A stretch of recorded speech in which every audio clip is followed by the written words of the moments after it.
اہم خبر ایران کے شہر تہران میں یوم پاکستان کی کسان کی تقریب۔ تہران میں واقع پاکستان ہاؤس میں قومی پرچم لہرا دیا گیا۔ پاکستان ہاؤس میں قومی پرچم لہرایا گیا ایک خاص کی بات ہے، جبکہ پاکستانی سفیر مدثر ٹیپو کی جانب سے کہا گیا کہ تقریب میں صدر مملکت اور وزیر اعظم کے پیغامات سنائے گئے۔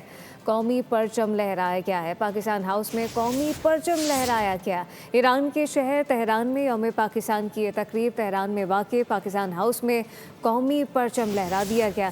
پاکستان ہاؤس میں قومی پرچم لہرانا ایک اعزاز ہے، پاکستانی سفیر کی جانب سے کہا گیا، جبکہ تقریب میں صدر مملکت اور وزیر اعظم کے پیغامات سنائے گئے۔ تہران میں واقع پاکستانی ہاؤس ہے، جس کے مناظر یہ دیکھے جا سکتے ہیں، جہاں پہ قومی پرچم لہرایا گیا ہے۔ پاکستان ہاؤس میں قومی پرچم لہرانا ایک اعزاز کی بات ہے، پاکستانی سفیر کی جانب سے کہا گیا۔ سبسکرائب کریں اور بیل دبائیں تاکہ کوئی خبر رہ نہ جائے۔